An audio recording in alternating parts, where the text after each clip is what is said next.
Docteur Ndouma, après la rupture de cet accord militaire, de cet accord de défense, on pourrait donc prochainement s'attaquer à l'accord monétaire qui lie ces pays-là, les pays de l'AES et le Tchad, à l'accord financier, à l'accord monétaire.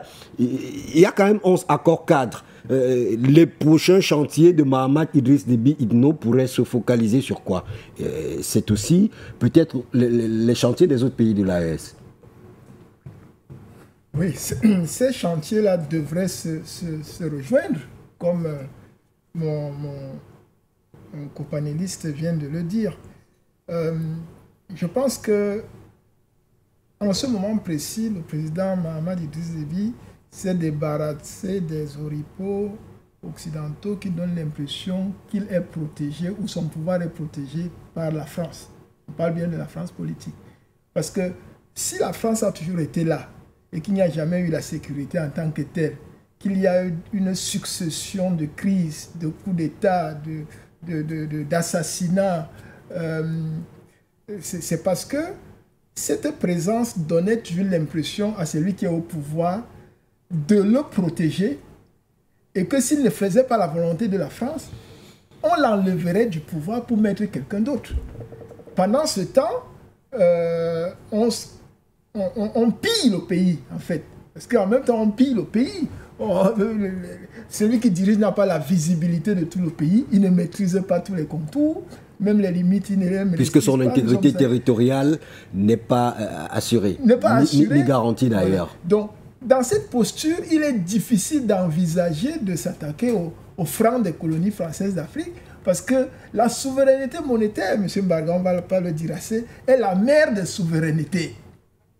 Les économistes, même ceux qui tergiversaient encore aujourd'hui en Afrique, ont compris que sans la monnaie, sans votre propre monnaie, vous ne pouvez rien. Pire encore, quand c'est quelqu'un d'autre qui fabrique et il vous envoie. Hein? C'est comme si vous êtes quelqu'un, vous avez votre argent, mais c'est moi qui garde votre porte-monnaie avec l'argent. Si vous voulez quelque chose, c'est moi qui décide de vous donner. Donc, vous pouvez parler de quelle souveraineté là? Donc, maintenant, nous avons analysé cette décision et on a trouvé que les conditions ont été réunies pour qu'elle soit prise. Et que les réactions attendues vont trouver en face des réponses adéquates. Ça, c'est clair. À partir de ce moment-là, le Tchad ayant fait partie du G5 Sahel, vous vous souvenez? Absolument. Hein? Et que 3 de ces États sont aujourd'hui la confédération des États de l'Alliance du Sahel. La démarche qui a été engagée par le président Mahamat Idriss Déby montre bien que les éléments constitutifs pour pouvoir aller vers l'AES sont en train de se mettre en place. Progressivement, on imagine qu'il a ménagé sa monture avant de s'engager. Parce que vous savez que l'AES, c'est une véritable intégration qui est en train de se faire, étape par étape. Récemment encore, les 3 pays ont décidé de faire une carte d'identité commune et un passeport. Commune et un passeport. Donc, ça a du sens sur le passeport de la vraie intégration nationale. Et il est clair qu'à un moment donné, ils vont décider de faire leur monnaie.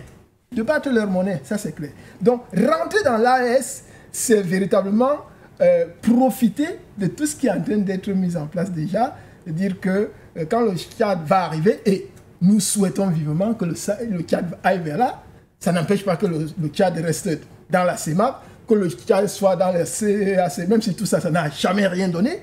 Au moins, l'AES travaille. On voit, les peuples africains voient, n'est-ce pas, les résultats. Voilà. Et c'est ce que nous voulons. Donc, le Tchad devrait tendre vers là, sans oublier que l'AES aujourd'hui bénéficie aussi de la crédibilité des pays des BRICS+. Vous voyez, avec la diversification des partenariats bilatéraux et multilatéraux. Et d'ailleurs, la rupture, la caducité de ces accords ouvre la voie à la diversification des partenariats avec d'autres pays. Vous en avez cité quelques-uns. Donc, il faut que la prochaine étape soit donc cette entrée dans l'AES qui va donc véritablement paralyser, on va dire ça comme ça, la question monétaire, parce que l'AES ne rêve plus d'utiliser le franc CFA à partir d'un certain moment donné. Parce que ce n'est pas possible de parler de souveraineté et d'utiliser un torchon comme celui-là qui est fabriqué. Vous savez que dans notre zone, il n'y a même pas de pièces de monnaie. Ça fait au moins 3 ans. Mais il n'y en a pas pourquoi. Il n'y en a pas pourquoi. Parce que c'est la France qui décide de fabriquer les pièces et d'envoyer. Les gens se plaignent, les petits commerçants se plaignent tous les jours. La France s'en fout carrément. Je pense qu'elle fait même exprès qu'il y ait cette pénurie de pièces-là pour qu'éventuellement les populations arrivent au niveau où elles peuvent même se retourner contre les dirigeants. Parce et dire que les dirigeants ne veulent pas faire les pièces d'argent. Alors que c'est la France, c'est le trésor français qui s'occupe de ça.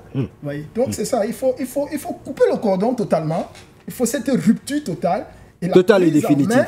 Des décisions géostratégiques qui vont faire en sorte que la souveraineté soit vécue et que nos richesses soient exploitées par nous-mêmes, qu'il y ait une distribution inclusive de la richesse et qu'on commence à parler véritablement d'un développement économique.